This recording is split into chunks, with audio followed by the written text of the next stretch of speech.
My apologies, ladies. A most unpleasant scene. But I thought you should know the truth about that man. Mr. Coppperfield, I believe you did it for her. To save her.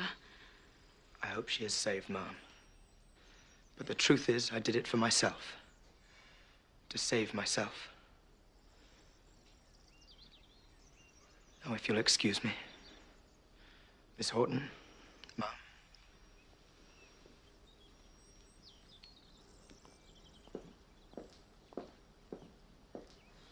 Such a very distinguished man.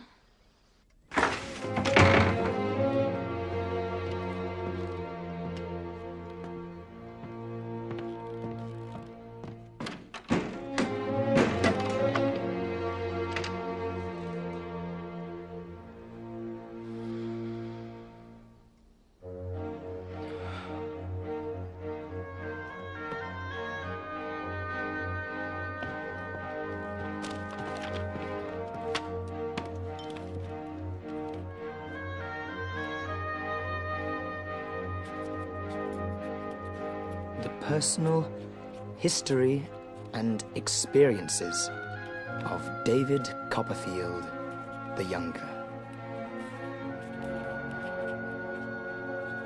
Whether I shall turn out to be the hero of my own life, or whether that station will be held by anybody else, these pages must show.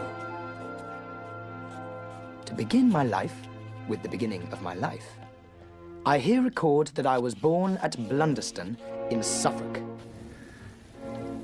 I was a posthumous child. My father's eyes had closed upon the light of this world 6 months when mine opened on it. An aunt of my father's, and consequently a great aunt of mine, Miss Betsy Trotwood, was the principal magnate of our family. My father had once been a favorite of hers, I believe, but she was mortally affronted when he married my mother without first presenting her for inspection and approval.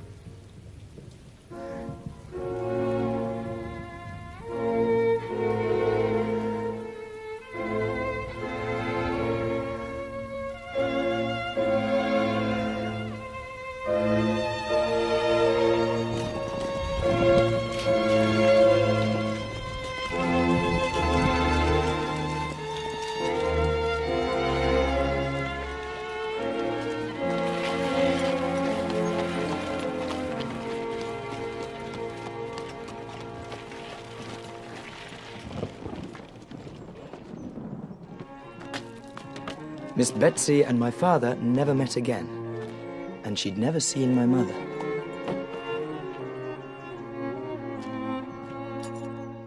The rookery. Indeed. Where are the rooks? I see no such bird. Ah!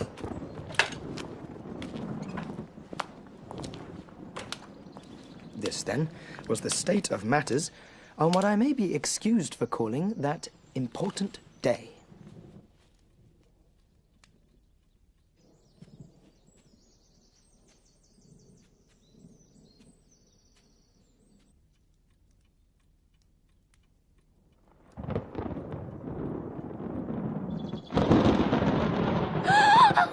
Open the front door!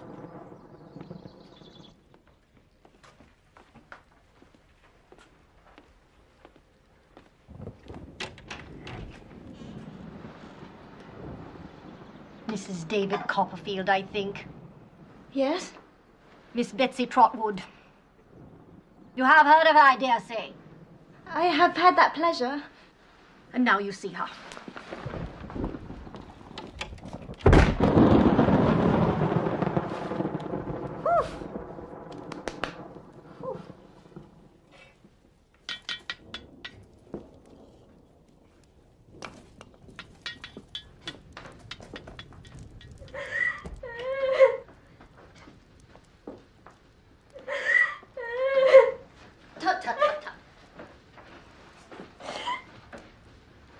Don't do that. Stop it.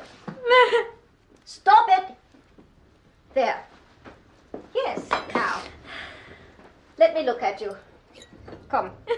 Come.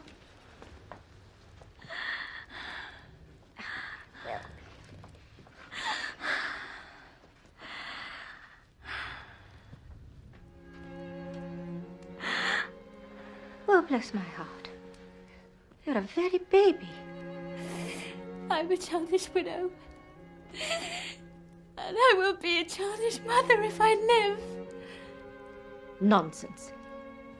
Sit you down, child. Sit you down. Here in the chair by the fire.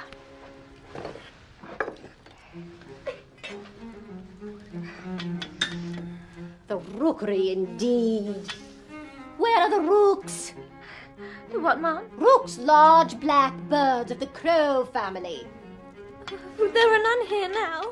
In the name of heaven, why the rookery? You mean the house? Well, of course I mean the house. What do you mean? The name was Mr. Coppperfield's choice on account of the old nests in the garden. Ɗaviɗ Coppperfielɗ all over. Calls our house a rookery and there's not a rook near it. Takes the birds on trust because he sees the nest. Mr. Coppperfielɗ is dead!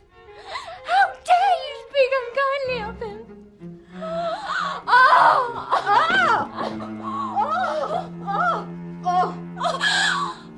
Oh! Goodness! I'm all in a tremble. I'm sure I shall die. Nonsense. What you need is tea.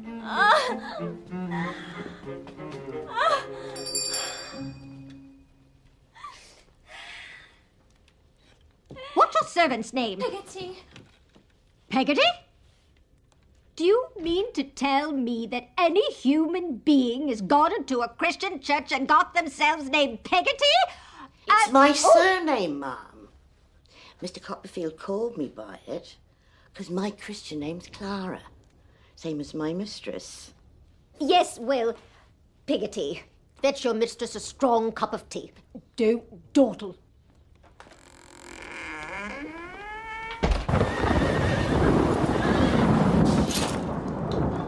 I have no doubt the child shall be a girl. Perhaps a boy. Don't contradict. I have a strong presentiment the child must be a girl. And I shall be her godmother. You will call her Betsy Trotwood Coppperfield. Now, on to money matters. Has David left you properly provided for? I have this house and its contents, and a sufficient income. I think 100 a year. That seems satisfactory. Now to my goddaughter's education.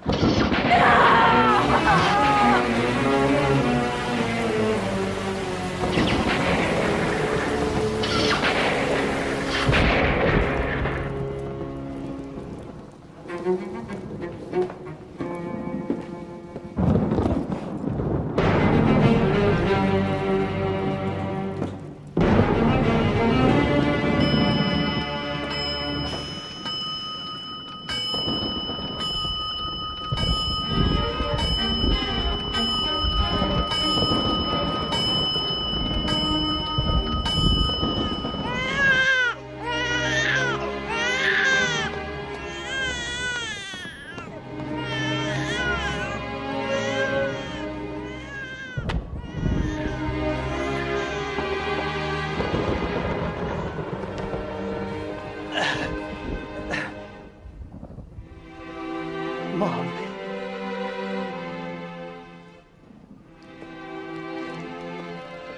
Mom.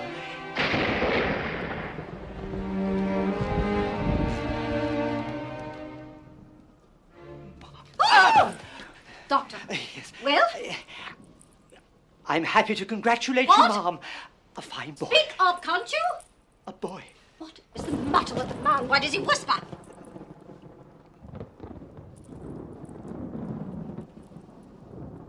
Oh. A boy. What? A boy! Impossible! I do assure you, Mom. I will dare you!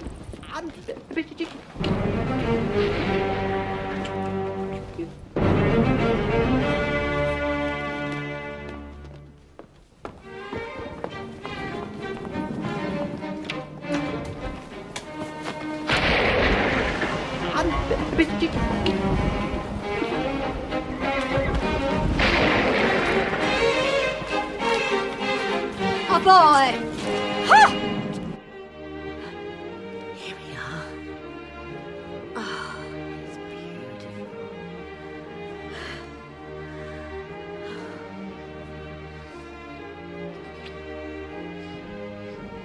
He shall be called David, after his dear father, Ɗaviɗ Coপ্ৰভerfielɗ.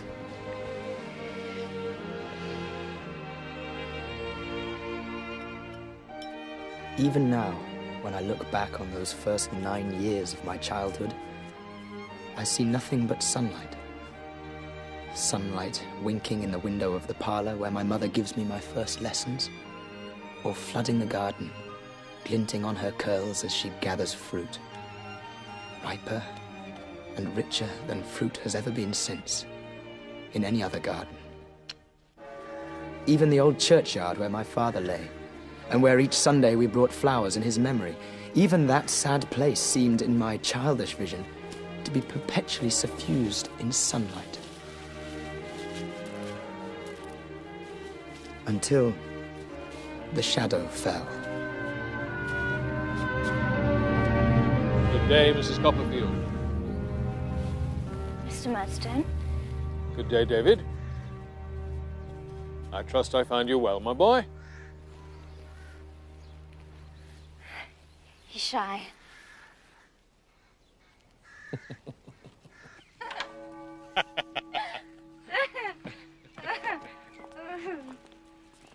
She sang like an angel, Mum. Really? Yes. So this is it. So, goodbye, Mrs. Coppperfield. Mr. Murdstone? Goodbye, Davy. Come, my boy. Let's be friends, hmm? Davy?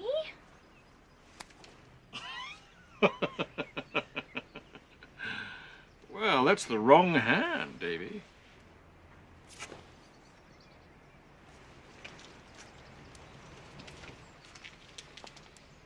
There's a brave little fellow,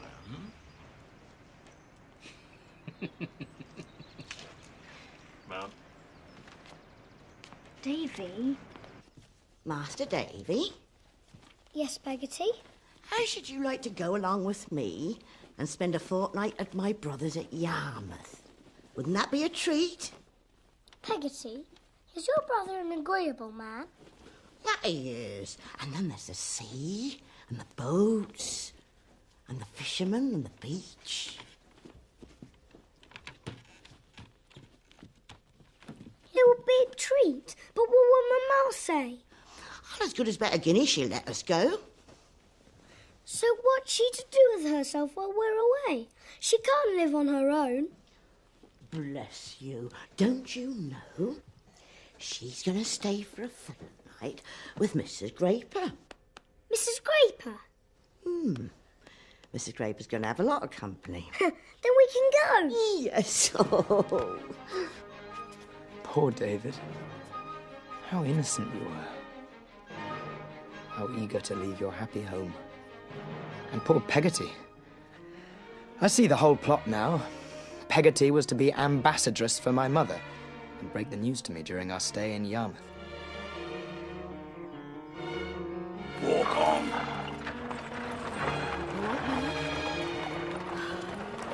Davy! Davy, goodbye!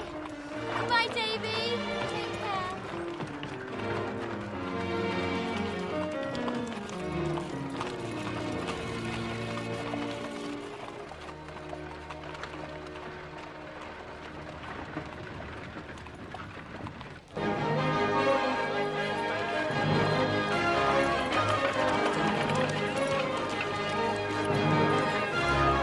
Master Davy, Isn't it a wonderful place, Peggotty?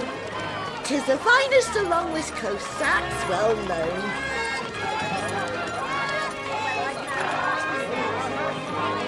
Master Davy, Yes, Peggotty. look, there's Ham! Stop, Mr. Barkis! There's my nephew, Ham! Ham! Yoo-hoo! Hey, there's my Aunt Clara!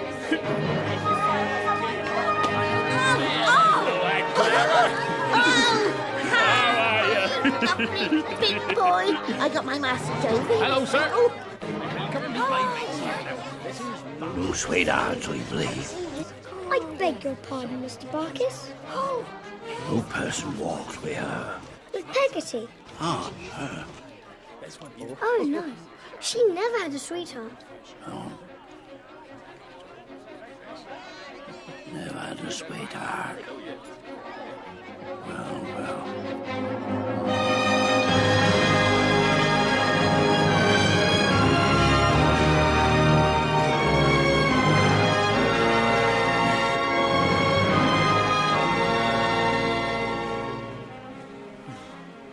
Yarn's our house, Master Davy.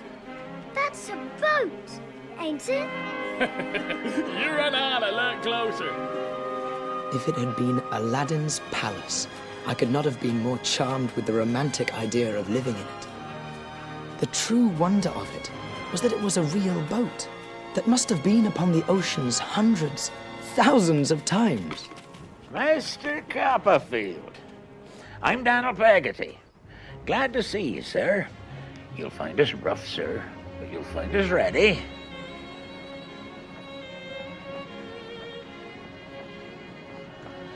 This is little Emily, sir. Emily, say hi to do to Mr. Coppperfield.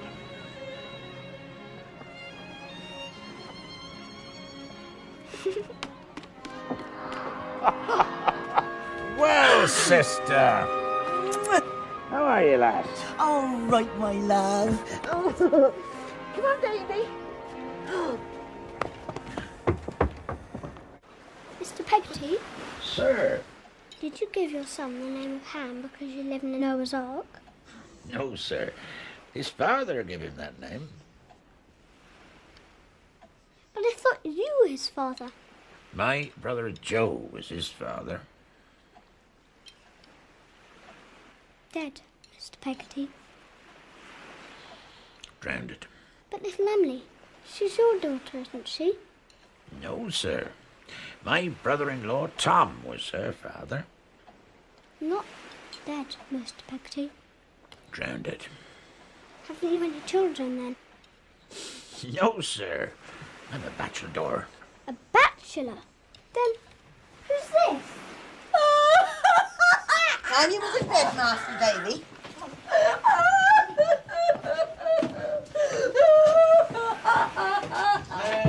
There, old girl. Her name's Mrs. Gummidge. Her man and Daniel was partners in a boat. But old Gummidge died and left her very poor. So Daniel took her in, like Ham and little Emily when they was orphaned. He must be a very good man, I should think. The best of men. To bed with you now.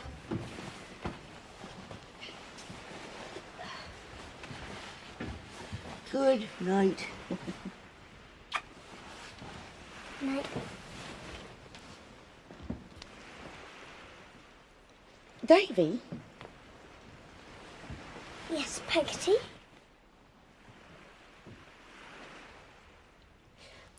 My brother Daniel, he don't like have that goodness and generosity of his spoken of. Not by anybody, not in his hearing. I won't mention it. Don't. It makes him swear something terrible to do.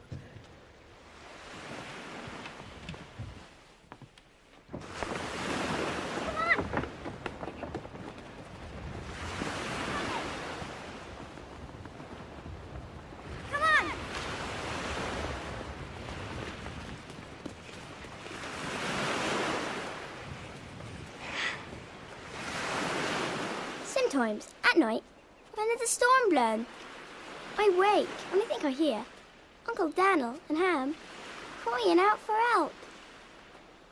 Does it make you remember your father? I never knowed him. That's like me. But you'd a mother, hadn't you? I lost my mother too. Besides, your father was a gentleman and mine a fisherman, like Uncle Daniel. Peggotty said I should never mention what a good man he is. Good! If I was ever to be a lady, I'd give him a sky blue coat with diamond buttons, a red velvet waistcoat, a cocked hat, a gold watch and a box of money. Would you like to be a lady, Emily? Yes, very much. Emily, wait!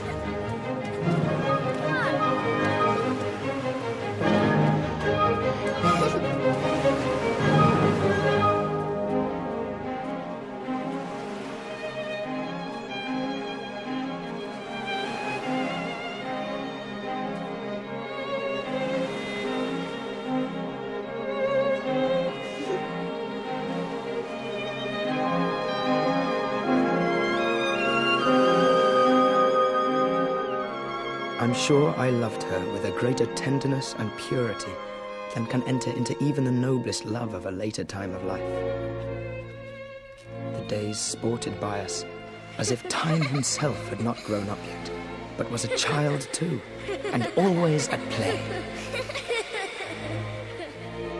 Dear Peggotty, I suppose it was because she saw us so happy and would not spoil it, that she never did carry out the commission my mother had entrusted to her.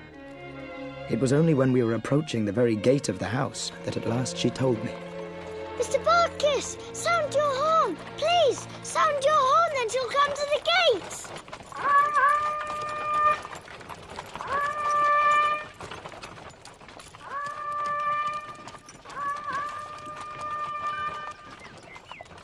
Where is she?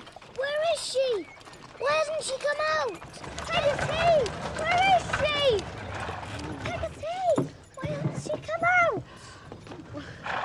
Peggotty, why hasn't she come out? Wait, Master Davy, and I'll tell you something.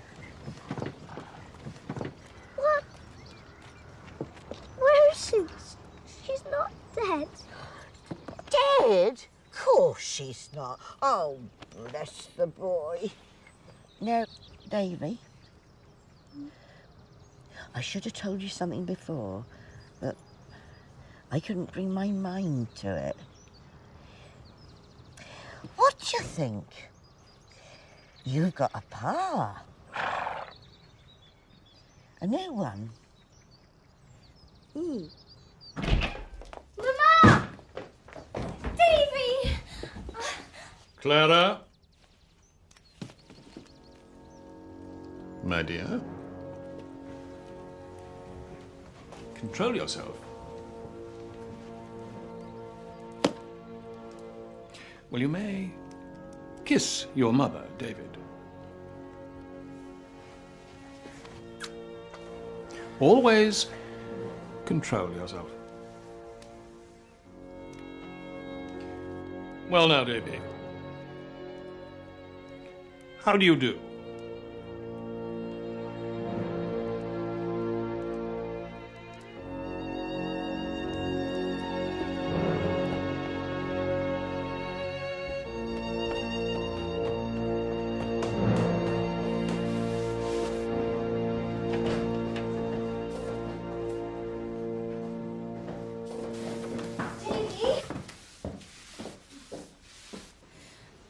Mr. Murdstone's sister is to live with us, Davy. She's to have this room, while you're to have a new room. But why? Come with me.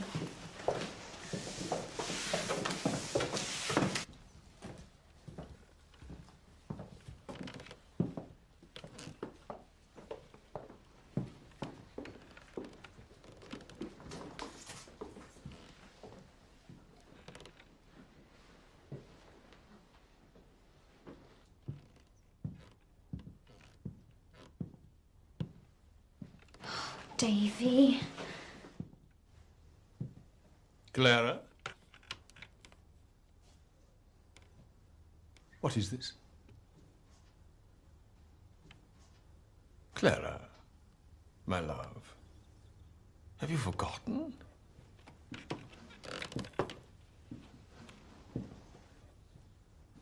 Firmness, my dear.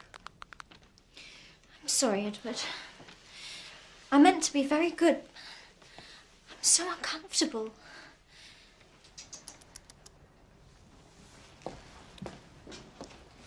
Go you below, my dear. David and I will be down in a moment.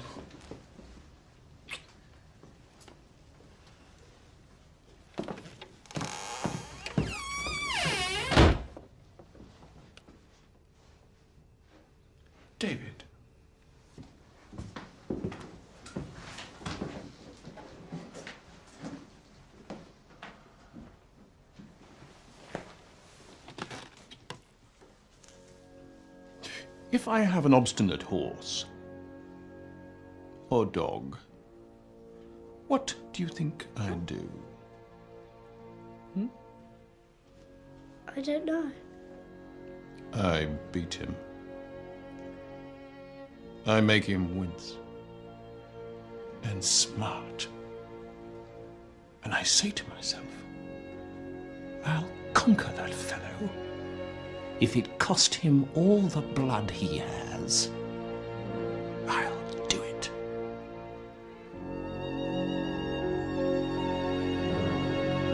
A few days later, she came.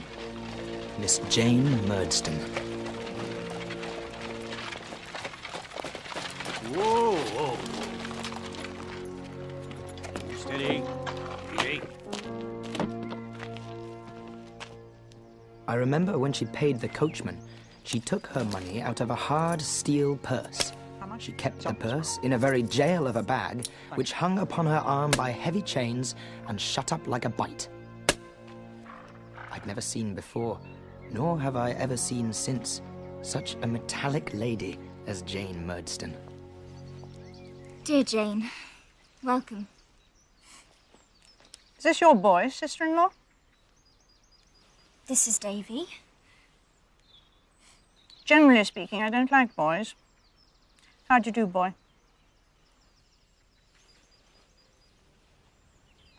Fine, thank you, Mum. And I hope you are the same. Lacks manner. Brother.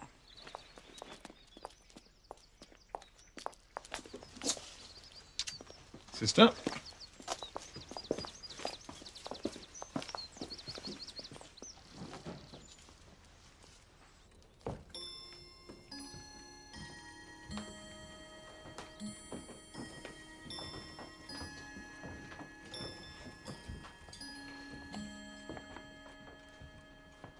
Now, Clara, my dear, I'm come here to relieve you of all the trouble I can.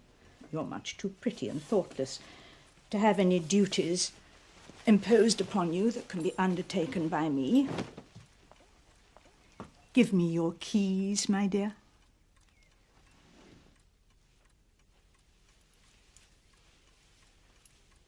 Clara?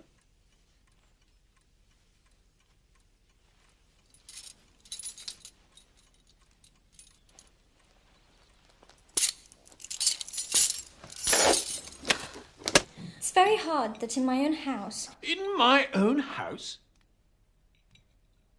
Clara! Our own house, I mean. It's very hard that I may not have a word to say about domestic matters. I'm sure I managed very well before we were married. Edward, let there be an end of this. I go tomorrow. Jane Murdstone, sit down and be silent. I'm sure I don't want anybody to go. I don't ask much, only to be consulted sometimes. Edward, Jane Murdstone, will you be silent? Clara, you astound me. When Jane Murdstone is kind enough to assume, for my sake, something like the condition of a housekeeper's. And when she meets with a base return. No, don't say that, my love. This is not a fit scene for the boy. David, go to bed. But, sir... To bed, I say!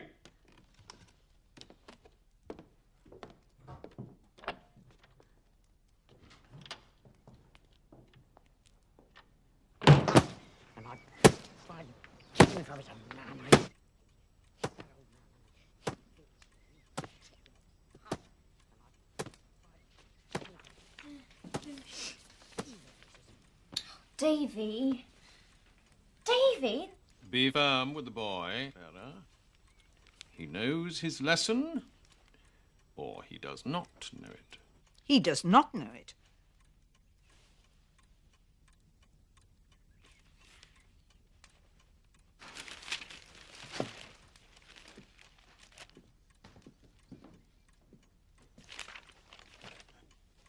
Jane Murdstone is right. He does not know it. More firmness is required here, I think. Much more. Edward, please, no! Clara, I have often been flogged myself. Clara! My dear Jane, Clara is greatly strengthened and improved. But we can hardly expect her to bear with perfect firmness the worry and torment that David has brought upon her with his idleness and inattention. David, you and I shall go upstairs, boy. Sir, please! No! Edward, no! Clara, are you a perfect fool? Mr. Murdstone, please, leave me alone! Please, sir! Sir! No, sir! Please! No, sir! Please! Pray don't beat me! Sir! Please! I have tried to learn, but I can't. Not when you and Miss Murdstone are around. Can't you, indeed? No! Please! Don't! Try that. No, please!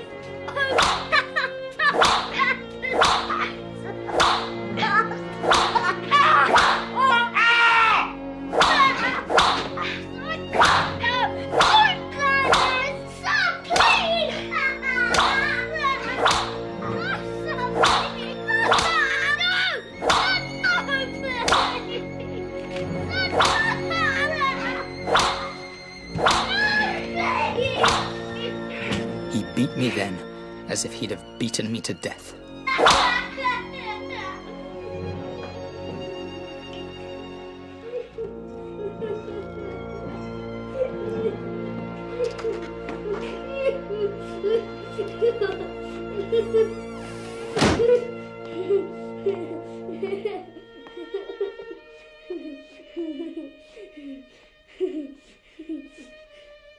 How well I recollect, when I became quiet, what an unnatural stillness seemed to reign through the whole house.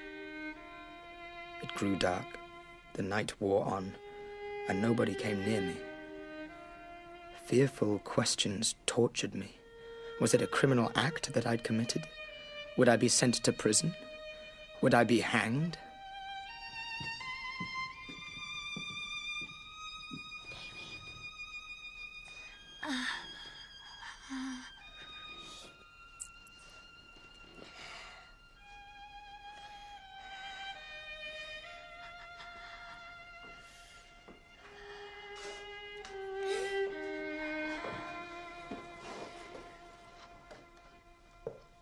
Is that you, Peggotty? Soft as a mouse, or the cat will hear us. Is Mamma very angry with me? No, not very. But what's to be done with me? School, near London.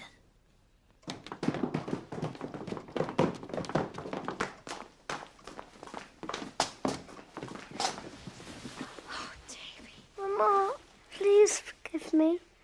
Please. Clara! I do forgive you. Clara!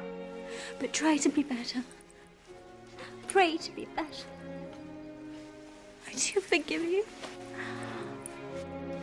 Goodbye, my child. David!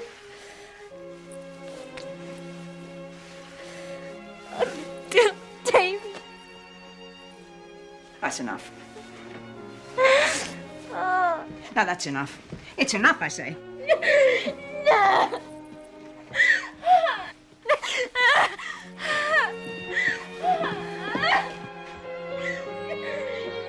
Go on, up you go.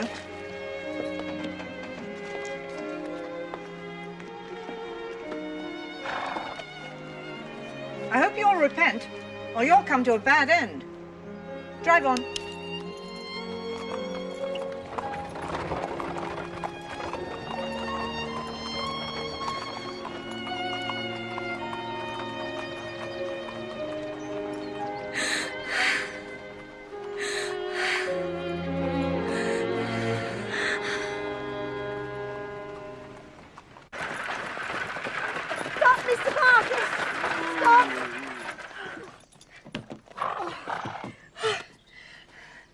You mustn't never forget me, Davy, for I'll never forget you.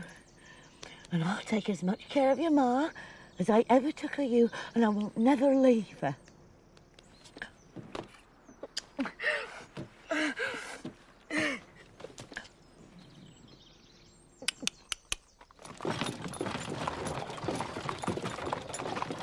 Is she a good cook? Peggotty, do you mean? Aye, her. Would you like a pie, Mr. Barkis? Oh, maybe I will.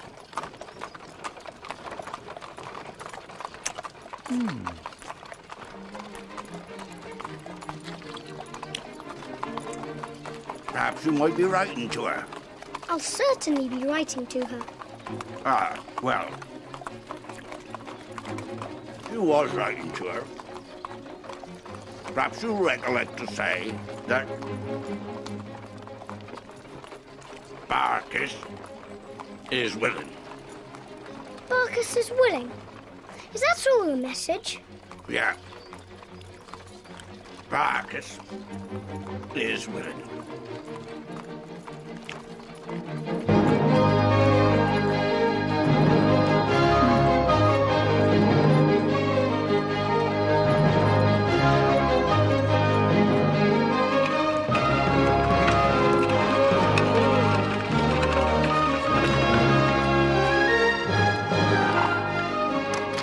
Right, out! Come on, hurry up! Move it! Come on, move!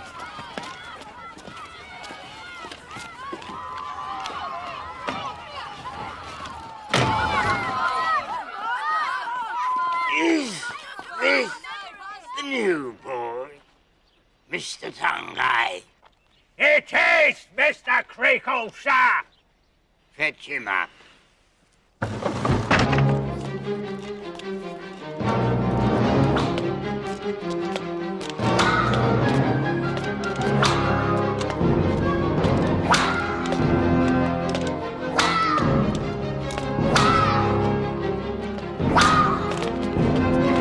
Hey there! You? Tommy Traddles. Good luck. Come on! In you go.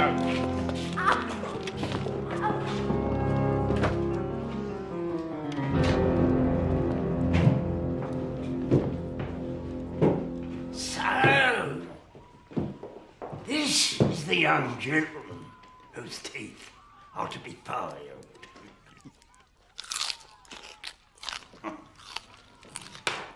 Come here.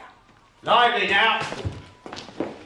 I have the happiness of knowing your stepfather, Mr. Murdstone, and a worthy man he is. A man of strong character. He knows me, and I know him. Ah! Do you know me, boy? Not yet, sir! Not yet, eh? But you will soon, eh? You will soon, eh? I tell you what I am. I'm a Tartar. Ah! A Tartar! I'm a determined character, that's what I am. When I say I do a thing, I do it! Do it! Will I not do it, Mrs. Creakle? You will, Mr. Creakle. Beware of him. He bites. Mr. Tongueye, please oblige.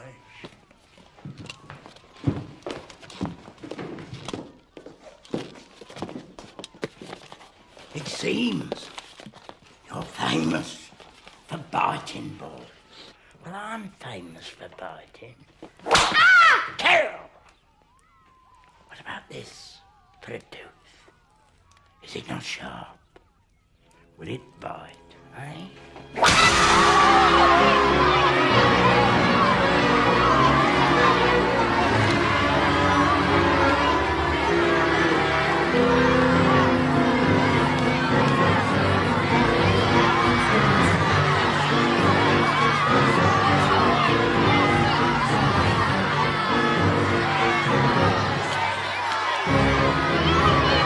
Leave him be, swines! Shut up, Traddles, you girl!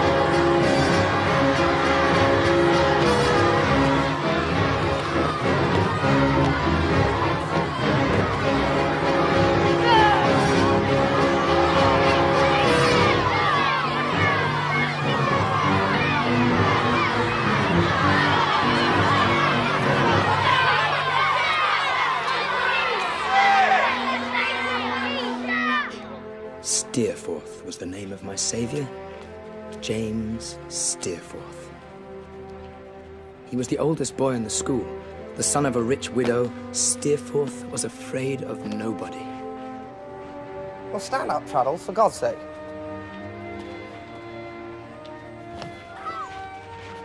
You. Up you get, young'un. What's this? What is this? I call it a rotten shame, don't you, boys? Yes!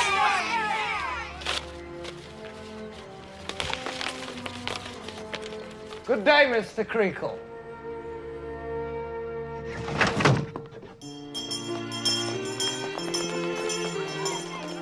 Tuck yourself in. Don't you worry. I'll look after you.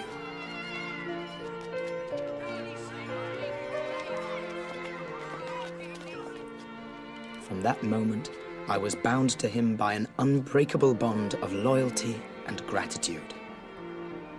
He did make life in that brutal place at least tolerable. He loved a story, but was far too idle, he said, to read himself, so I read to him. Then came a morning when I was summoned to Mr. Creakle in the parlour. Master Coppperfield? Yes, sir? You're wanted in Mr. Creakle's parlour. Come on, hurry up.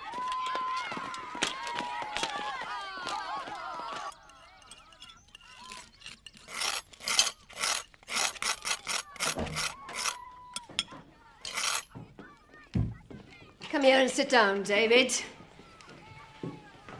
I have something to tell you, my child. You're too young to know how the world changes every day, and the people in it pass away. But it's something we've all got to learn, David. Some of us when we're very young.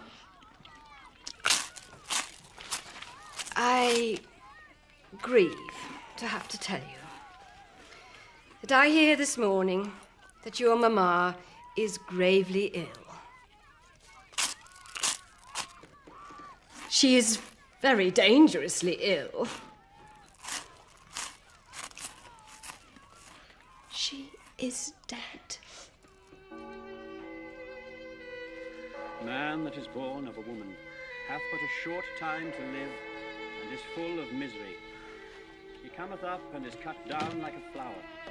He fleeth as it were a shadow, and never continueth in one day. In the midst of life we are in death.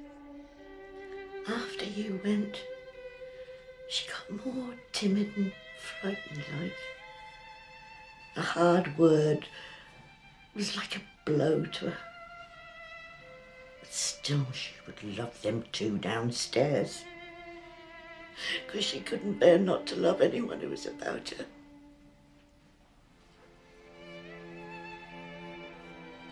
At last, she says to me, "Peggotty, my dear, lay your good arm underneath my neck and turn me to you, for your face is going far off."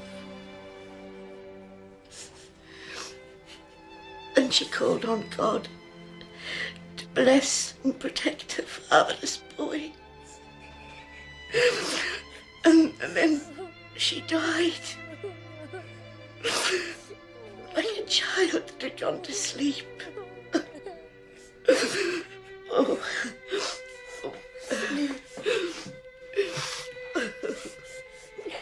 Oh. Oh.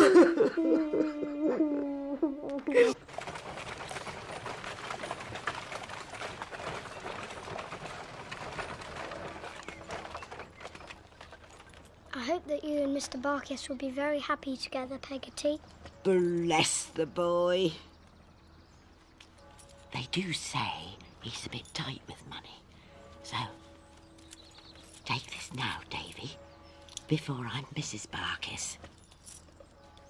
A whole sovereign? Shh. I can't.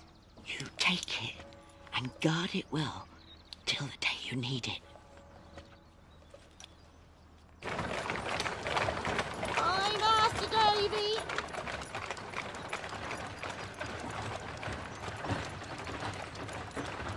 No, don't agree, don't agree. It's a waste of time. And what's more, it's a waste of money. Put it all to auction, house and contents. Lock, stock and barrel. It's quick, and you'll get your price. Come.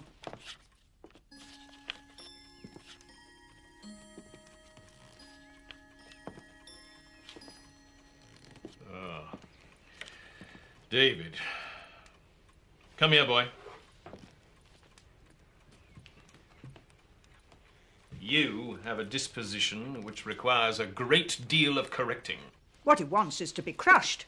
And crushed it must be, and crushed it will be. Jane, leave this to me, if you please. I am not a rich man, David. And education is costly. In any case, I can see no advantage to leaving you at school. So, I have a business in London, Murdstone and Grimby. Mr. Quinion, my friend, manages it for me. Mr. Quinion has suggested that since it gives employment to other boys, it can also give employment to you. Seeing that he has no other prospects. Your wages will be 6 shillings per week. Your lodgings, which I have arranged, will be paid for by me. In short, you're provided for and will do your duty. Here we are, Murdstone and Grimby. We have arrived. Here lies your future, Murdstone and Grimby. Our chief business is the supply of wines and spirits to merchant ships. Come here, Mick. Here's Mick Walker. This is Ɗaviɗ Coοπpperfielɗ. He's to work below. Take him down and instruct him in his duties.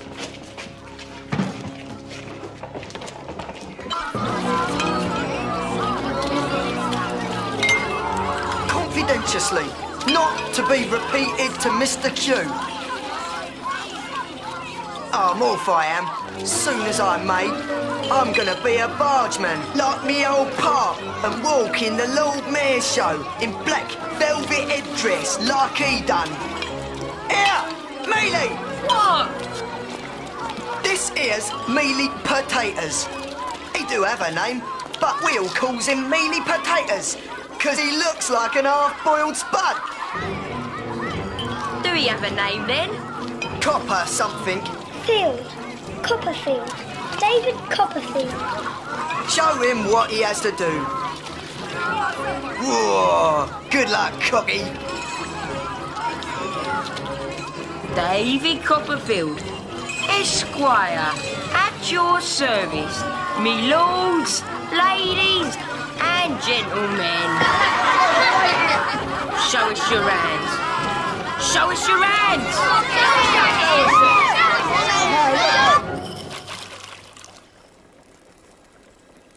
Now, my lady, observe if you please.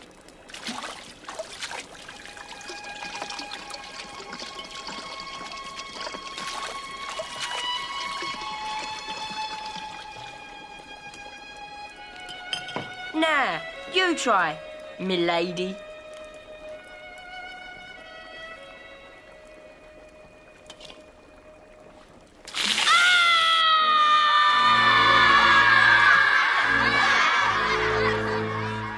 No words can express the secret agony of my soul, the sense I had of being utterly without hope, the misery it was to my young heart to know that day by day all I had learnt and thought and delighted in would pass away from me little by little, never to be brought back any more. But then, in that utter darkness, came a gleam of light.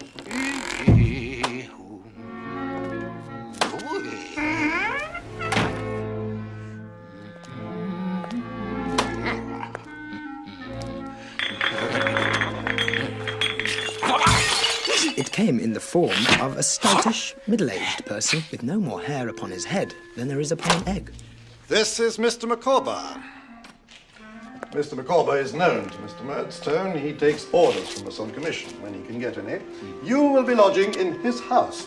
Mr. Micawber, this is Ɗaviɗ Coপ্ৰভielɗ. Honored, Master Coppperfield. Under the impression that your peregrinations in this metropolis have not as yet been extensive, and that you might have some difficulty in penetrating the arcana of the modern Babylon. In short, that you might lose yourself. I am here to accompany you to my humble abode. Thank you, sir. Mine! Coming, sir. Take Copperfield's box for him. Yes, sir.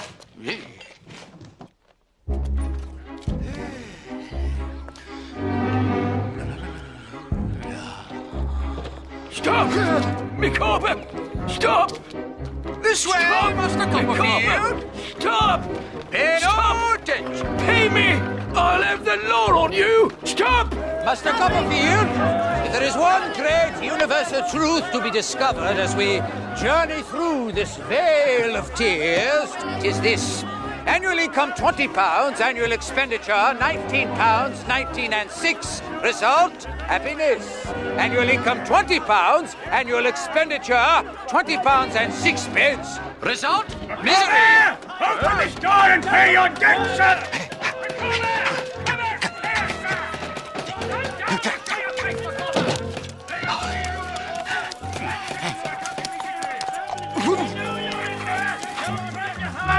We have no intention of leaving, Micawber! Circumstances have rendered it imperative to enter the humble abode. We will not say surreptitiously, but discreetly and circuitously. In short, by the back door. Go! Mr. Micawber, hurry! I have a bill for paying!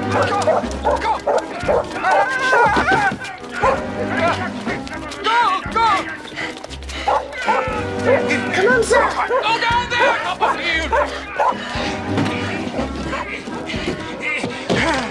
Here, will you do the honors, Master Copperfield? Go, go!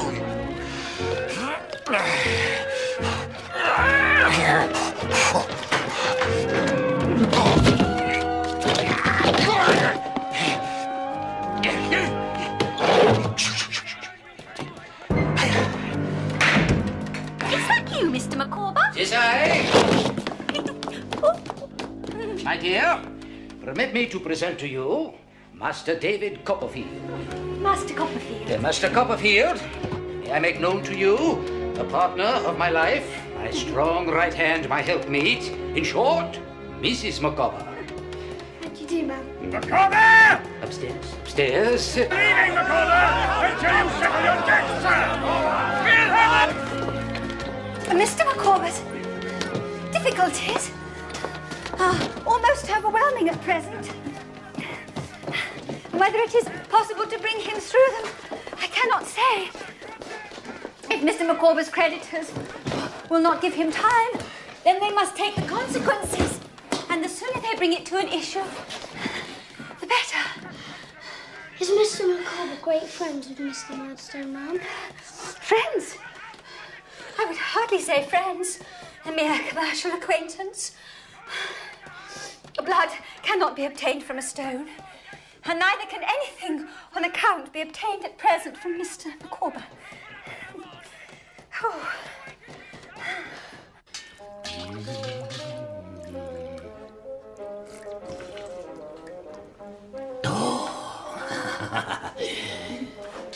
My family are of the opinion that Mr. Micawber should quit London and exercise his talents in the country. Mr. Micawber is a man of great talent, Master Copperfield. I'm sure he is, ma'am. My family are of the opinion that, with a little interest, something might be done for a man of his ability in the Custom House. Yes. In the meantime, I remain confident that something will turn up. My dear, I give you Master Copperfield. You're welcome under our roof, sir.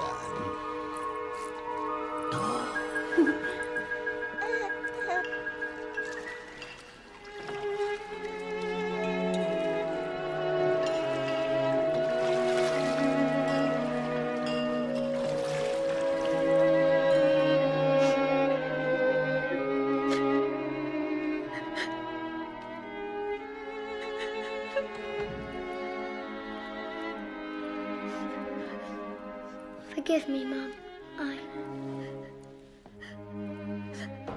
If I can assist you in your troubles, Master Coppperfield, bless you for that.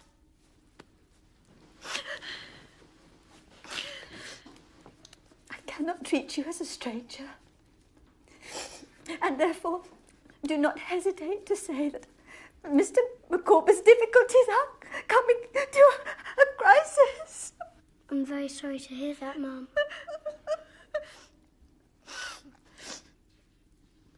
With the exception of the heel of a Dutch cheese, which is not adapted to the wants of the young family, there is nothing to eat in the house. Mr. Micawber has taken the children to the pie shop in the hope of obtaining a little more credit. Take this, Mum. Please. Oh. Please. As a loan, Mum. No, I couldn't think of it. But you could render me another kind of service. Anything, Mum.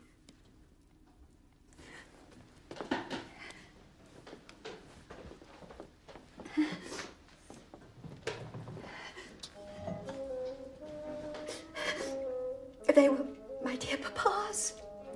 Mr. Micawber's delicate feelings would never allow him to... Pawn them, Mum. Well, let us say, rather, dispose of them. And such transactions are too painful for me. But if I might ask you, Master Coppperfield... Anything, Mum.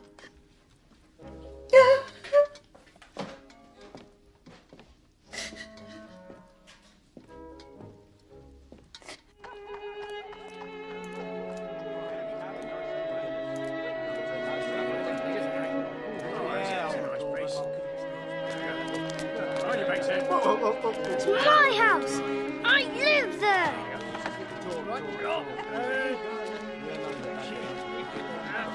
What happened? Dennis, prison. All of them. At last, my dear sir. You're from the Chancery Court. Out of my way. You had the paper. I Don't you pay no heed to him, young sir. I said it would be settled in the end. Wait! There is the paper. I must have the paper. In there? Coppperfield. Oh, Coppperfield. The blossom is blighted. The leaf is withered. God of day goes down upon the dreary scene, and, in short, I am forever flawed. I never will desert you, Mr. Micawber. Emma, my angel. He is the father of my children. He is the husband of my affections. And I never will desert Mr. Micawber. Don't cry, Mum.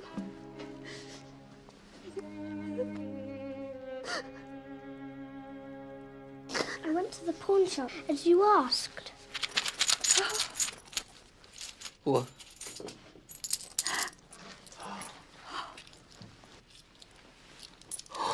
Coppperfield, you are a Trojan. The rent is paid on Windsor Terrace until the end of the month. You have a legal right to occupy your room, Master Coppperfield. Let no man prevent it. You'll send out to the pie shop for some dinner. A few cutlets, I think, and a mutton pudding for the children, and a pint of brandy punch. Huh? Yes, sir. Yes, sir.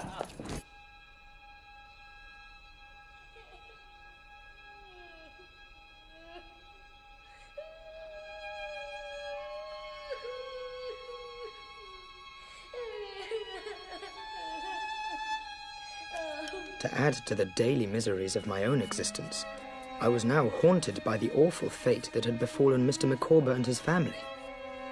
I imagined them shut away forever in that dismal prison, the children growing up pale and thin like the roots that sprout from a potato in a dark cupboard. Picture then my astonishment and joy when, upon leaving the warehouse one night, I beheld Mr. Micawber himself. Mr. Micawber! Coppperfield! Come. It was a relation of Mrs. Micawber's, an aunt who, upon hearing of our plight, advanced a sum sufficient to obtain our release from that place of desolation. She stipulated only that we should at once quit the modern Babylon and go down into the country.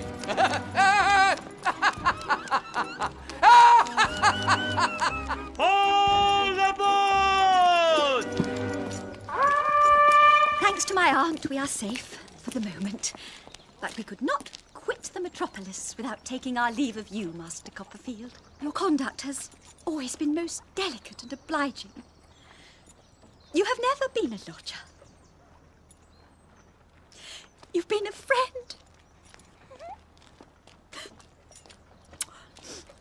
All aboard!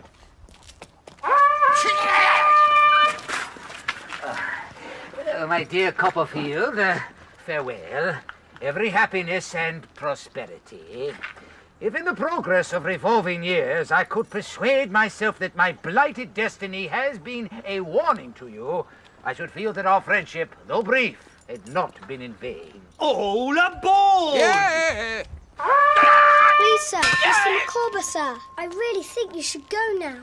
In case of anything turning up, of which I am rather confident, I shall be extremely happy if it should lie in my power to improve your prospects. All aboard! Yeah! Farewell!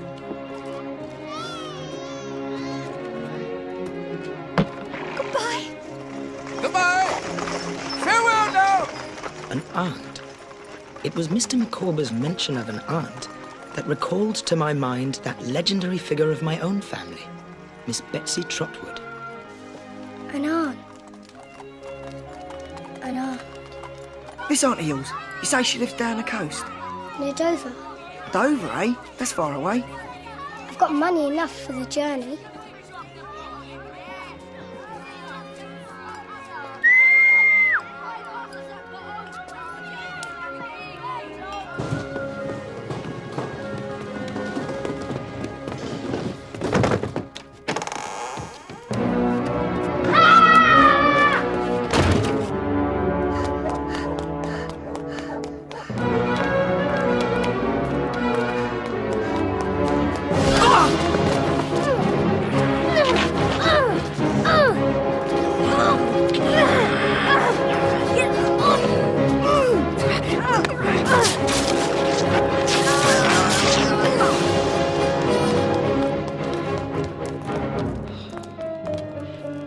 Walker, what is that in your hand? Nothing. Nothing indeed. How many days I was upon the road from London to the Kent coast, I could not now say with any degree of accuracy. I had no coat to my back, my shoes were soon kicked into holes, and my entire worldly capital consisted of 3 halfpennies which were stolen from me by a tinker's boy. I remember a general sensation of my belly hollow and groaning from hunger, and of the way ahead appearing to stretch into infinity. When at last I reached my aunt's cottage, my state was pitiful indeed. To this hour, I don't know whether my aunt had any lawful rights over the patch of green in front of her cottage, but the one great outrage of her life, demanding to be constantly avenged, was the passage of a donkey over that immaculate spot. Donkeys! Donkeys! Donkeys! Donkeys! Oh, stop with you! My pa loved the law on you. You see if he won't. Fiddlesticks! Go on! Off! Go on! Off! Go away! Off! Go on! Mom! Go Mom! Go away! If you please, Mom. Be off! Be off with you no boys here! If you please, Aunt. What? I'm Ɗaviɗ Coοπperfielɗ from Blunderston in Suffolk, and my mother's told me how you came to see her on the night I was born. It was midnight and there was a storm, and you wanted me to be a girl. Janet, the water?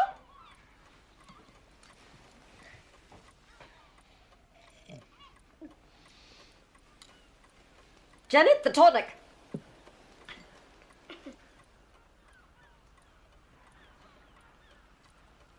Mr. Dick, Here you see young Ɗaviɗ Coοπpperƒielɗ. And the question I put to you is, what should I do with him? What shall you do with him?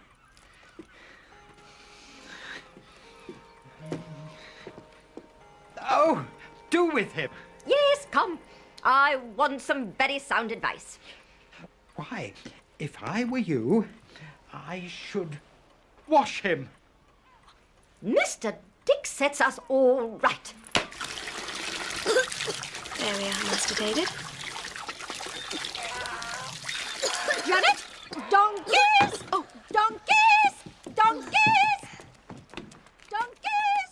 Donkeys! Go on, Oh, go! no. Go! Go! All right, we're going. Come on, donkey. Come on, get go! All right. Go!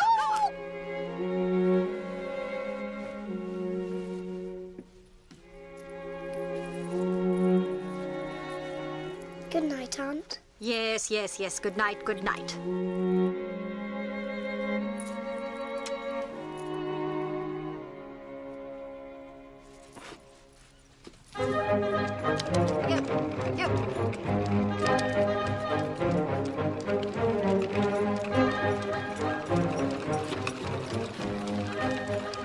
We're off to Canterbury to consult with Mr. Wickfield.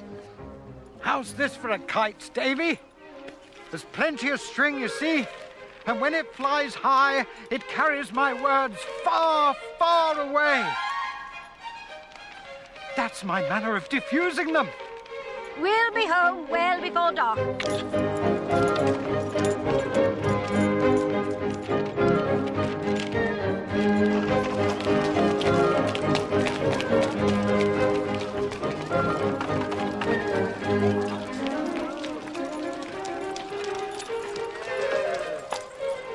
Here we are.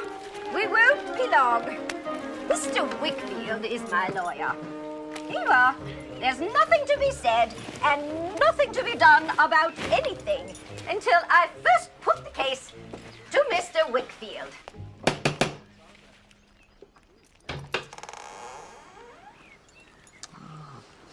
Good day, Miss Trotwood. Is Mr. Wickfield at home, Uriah Heep? He is, Mum. Go on, go on.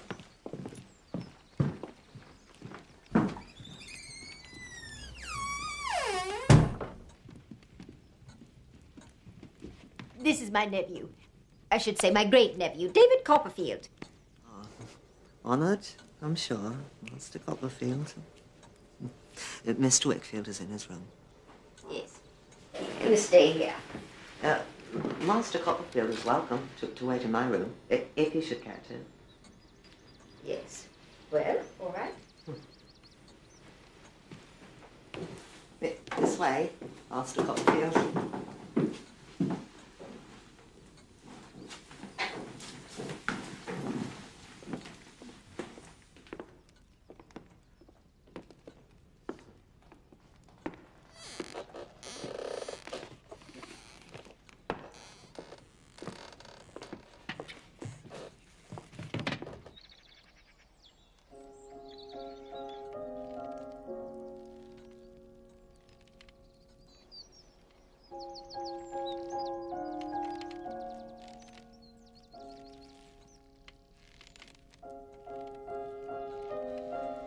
That is Mr. Wickfield's daughter, Agnes.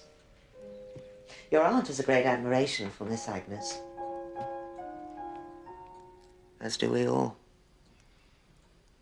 Even so humble a person as myself. I suppose you're quite a great lawyer then, Mr. Heep.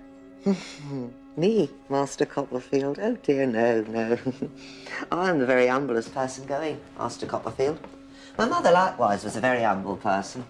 My father's former calling was humble. He was a sexton. What is he now? He is a partaker of glory at present, Master Copperfield. Dead, Mr. Heep.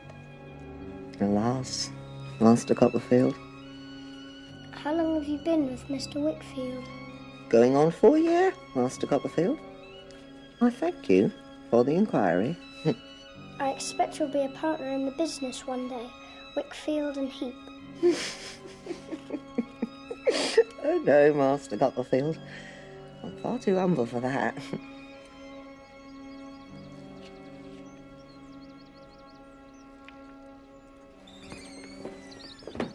Has anything been decided yet, Aunt? No, nothing yet. But, generally speaking, persons who run away from things are not popular with me. You must grasp the nettle of life, and it won't sting you.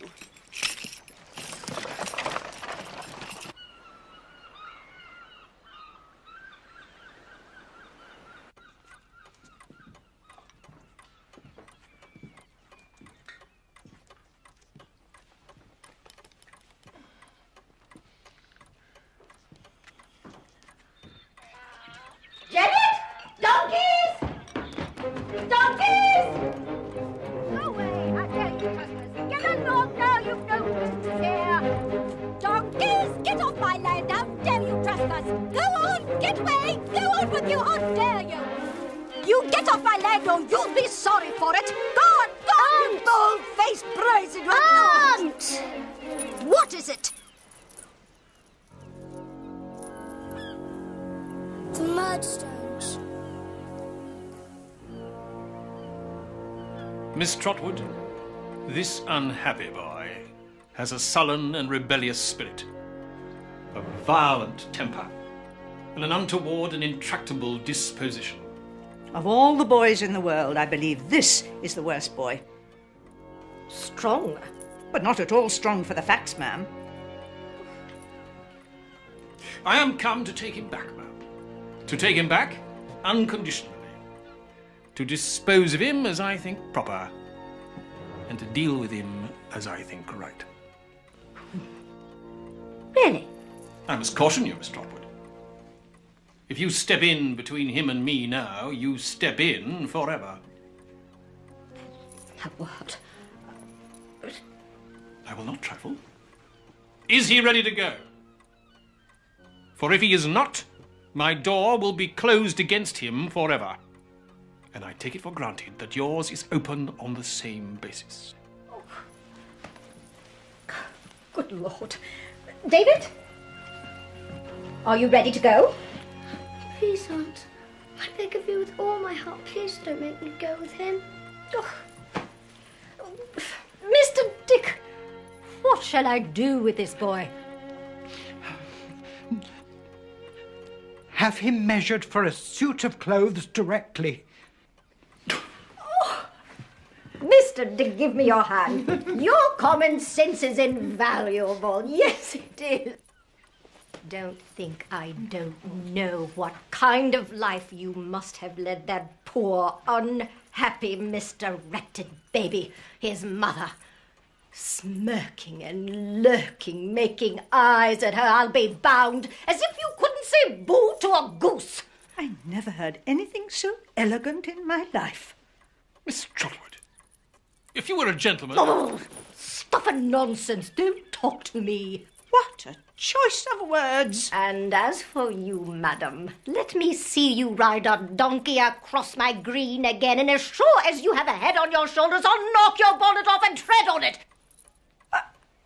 I never heard anything like this person in my life.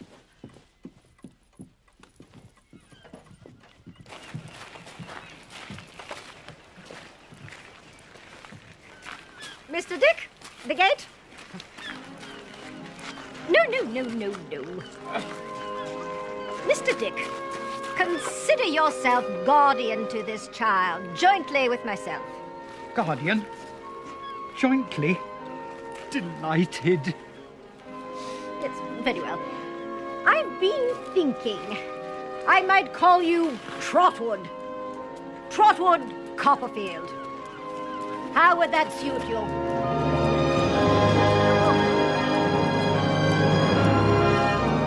Thus, I began my new life, in a new name, and with everything new about me.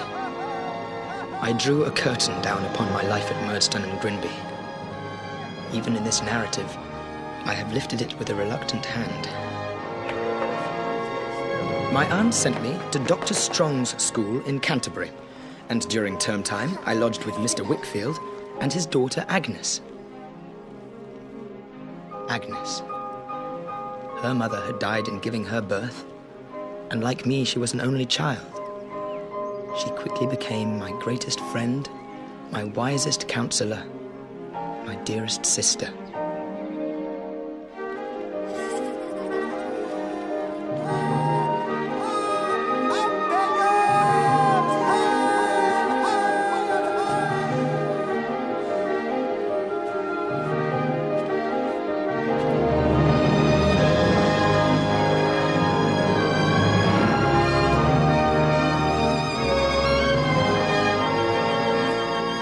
So the years passed. When I was grown to something like man's estate, my aunt decided I should be a lawyer, sent me to London, and purchased articles for me in the firm of Spenlow and Jorkins of Doctors' Commons.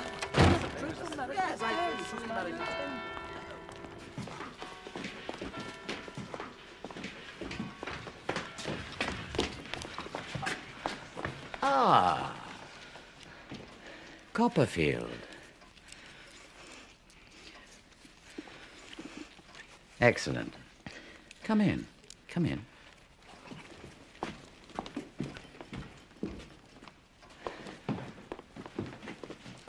On the desk, if you please, Coppperfield. To the Lord Chancellor's office, if you please. Quick as you like.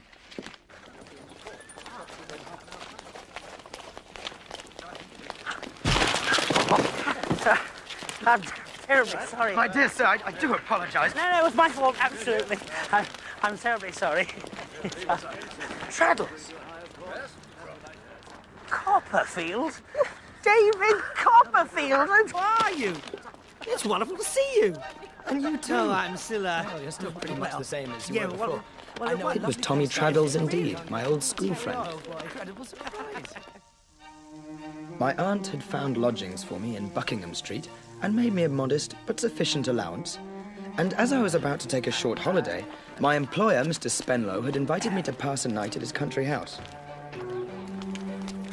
Handsome, eh? Fletcher versus Fletcher. A dispute between two cousins over a boundary.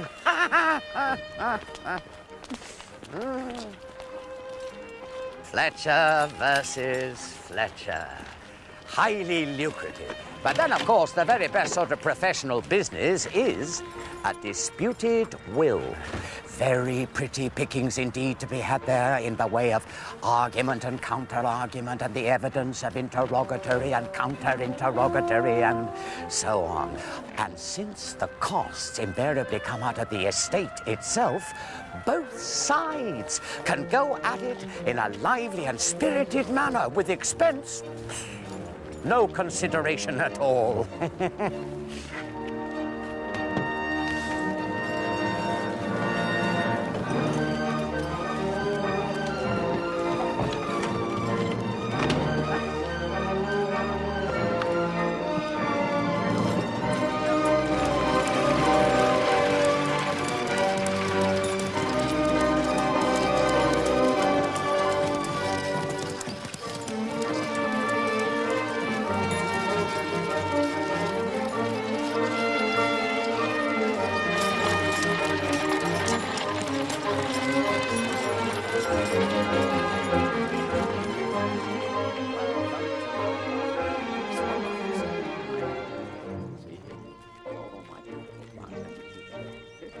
Absolutely remarkable house, Countess.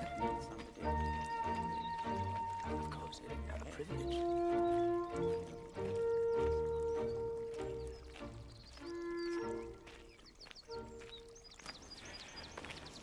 Coppperfield. My daughter, Dora.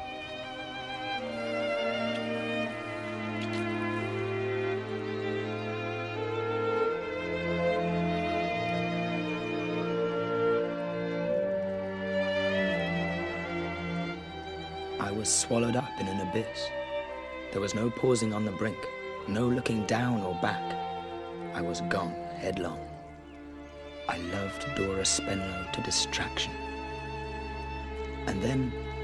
And this is her confidential friend and companion, Miss Murdstone. Alas, Dora has no mother living.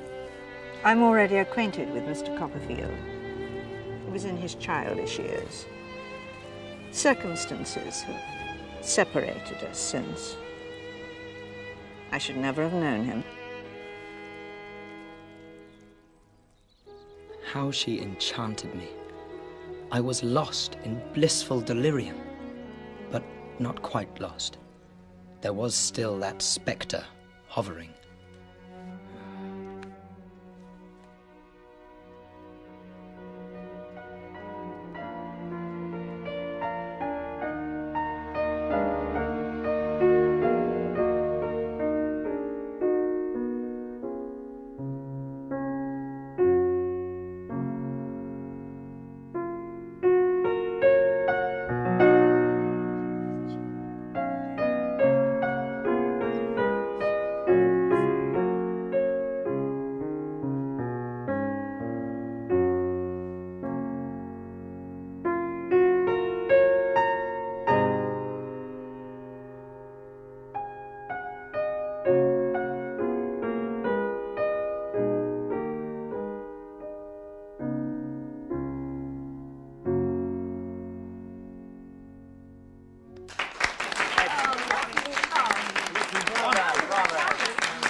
What's his name?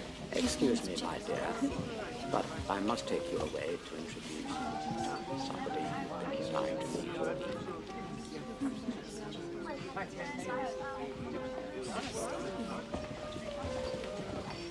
Ɗaviɗ Coοπperfielɗ, a word. I won't attempt to disguise the fact that I formed an unfavorable opinion of you in your childhood. It may have been a mistaken one, or you may have ceased to justify it. That is not the question between us now. I may have my opinion of you. You may have your opinion of me. But it is not necessary that those opinions should come into conflict. It would be better if they did not. Let us therefore meet here as mere distant acquaintances. Do you agree? I said I would return, Mr. Coopperfield. Are you and Miss Murdstone talking over old times? Old times? Oh, hardly that, Dora, my dear. Our acquaintance was very slight. Was it not, Mr. Coopperfield? That was the moment to speak out, to say the truth. No, shout it. Very slight.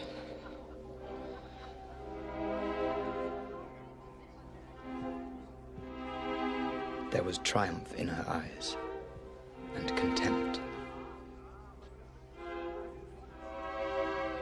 I can see it now. I can acknowledge the justice of it. I'd taken the easy path, the coward's path. Dear God, what evil was to flow from that fatal weakness?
A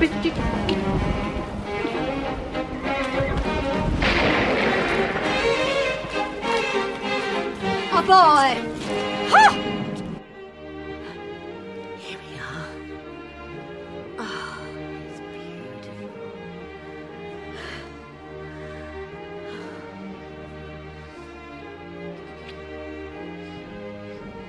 He shall be called David, after his dear father, Ɗaviɗ Coপ্ৰভerƒielɗ.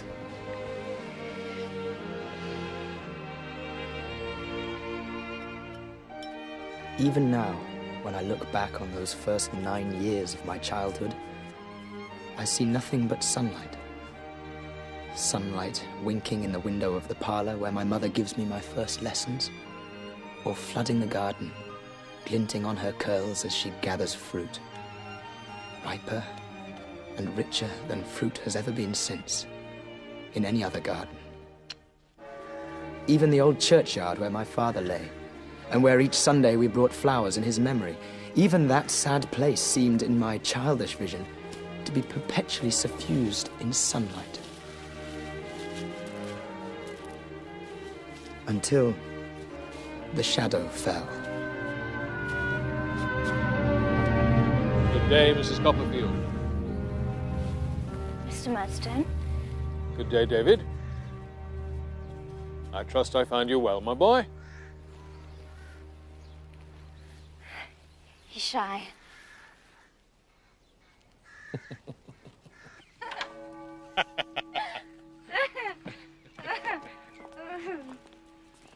She sang like an angel, Mum. Really? Yes. So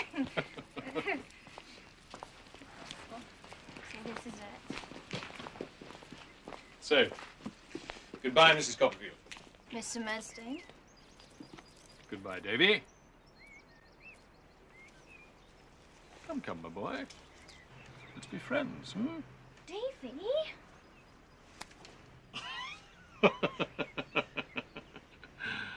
Well, that's the wrong hand, Davy.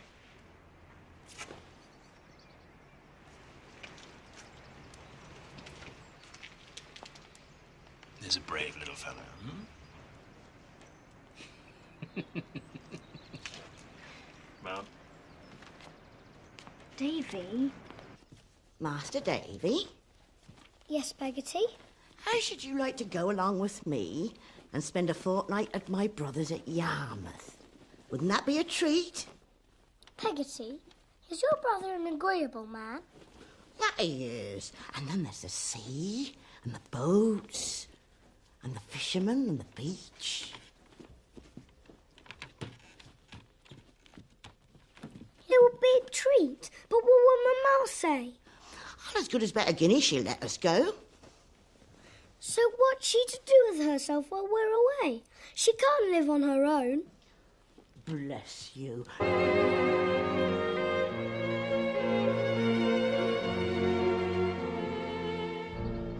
My apologies, ladies. A most unpleasant scene.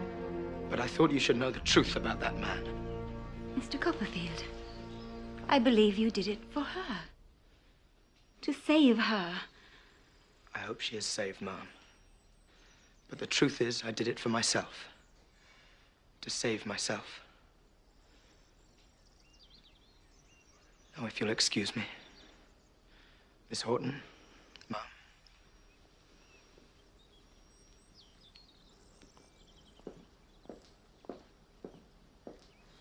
Such a very distinguished man.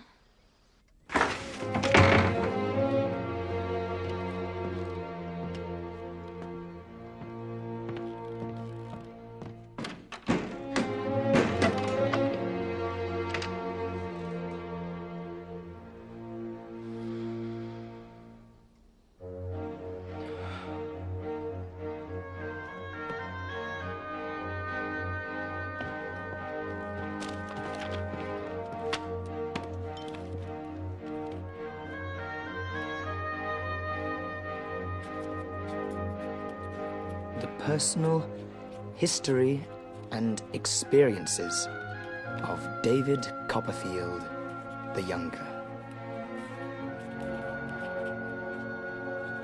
Whether I shall turn out to be the hero of my own life, or whether that station will be held by anybody else, these pages must show. To begin my life with the beginning of my life, I here record that I was born at Blunderston in Suffolk. I was a posthumous child. My father's eyes had closed upon the light of this world 6 months when mine opened on it. An aunt of my father's, and consequently a great aunt of mine, Miss Betsy Trotwood, was the principal magnate of our family. My father had once been a favourite of hers, I believe, but she was mortally affronted when he married my mother without first presenting her for inspection and approval.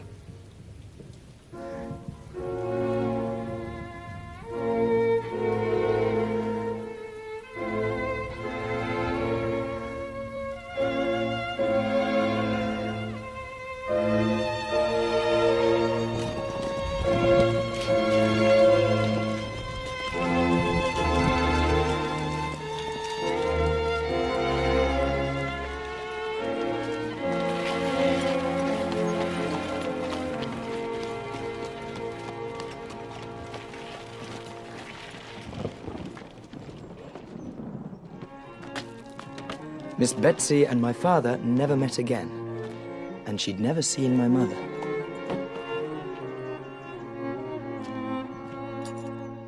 The rookery. Indeed. Where are the rooks?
I see no such bird.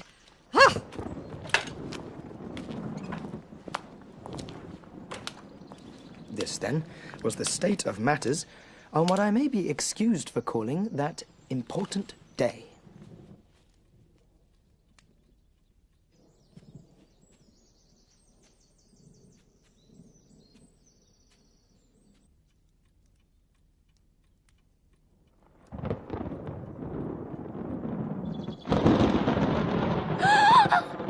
Open the front door!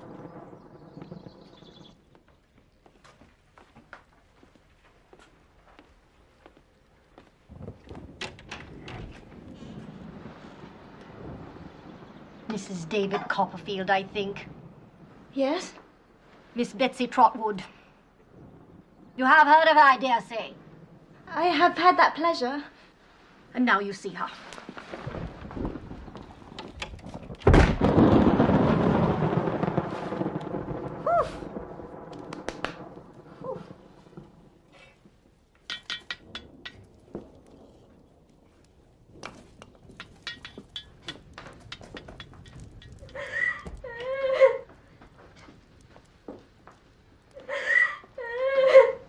Tut, tut, tut, tut. Don't do that. Stop it. Stop it. There. Yes, now. Let me look at you. Come. Come, come. There.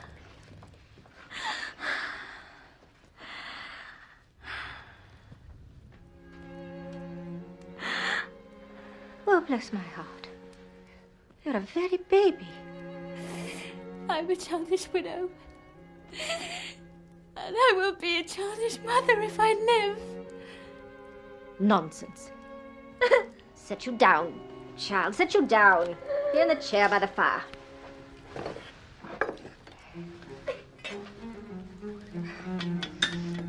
The rookery, indeed. Where are the rooks? The what, Ma'am? Rooks, large black birds of the crow family. There are none here now. In the name of heaven, why the rookery? You mean the house? Well, of course I mean the house. What do you mean? The name was Mr. Cooppperfield's choice on account of the old nests in the garden.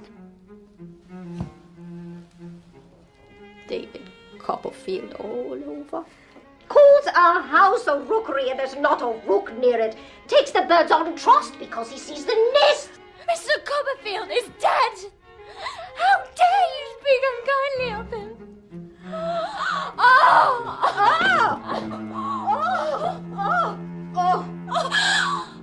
Oh! Goodness! I'm all in a tremble. I'm sure I shall die. Nonsense. What you need is tea.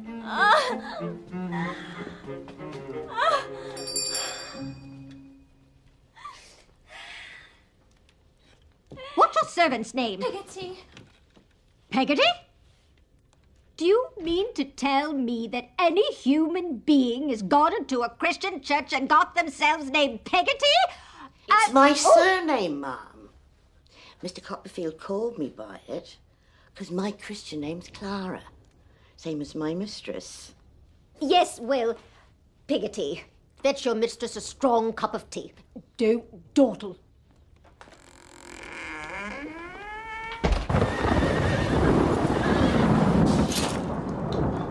I have no doubt the child shall be a girl. Perhaps a boy. Don't contradict. I have a strong presentiment the child must be a girl. And I shall be her godmother.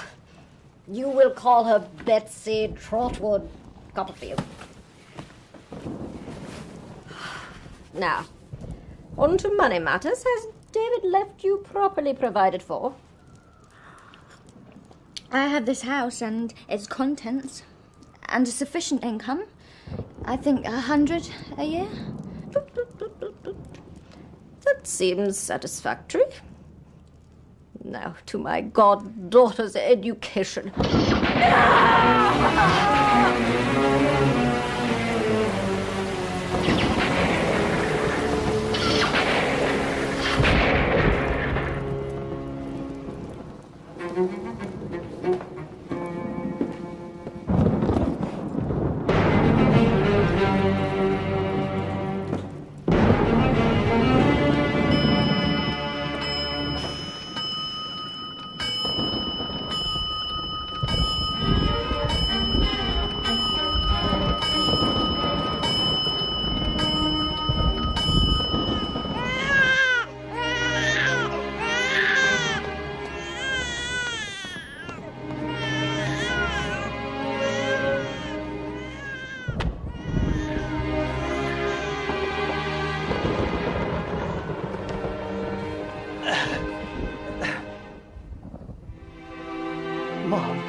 I'm happy to congratulate What? you, Ma'am. A fine boy. Speak up, can't you? A boy. What is the matter with the man? Why does he whisper?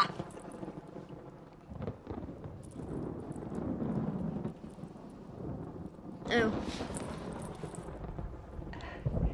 A boy. What? A boy! Impossible! I do show you, Ma'am. I won't dare you!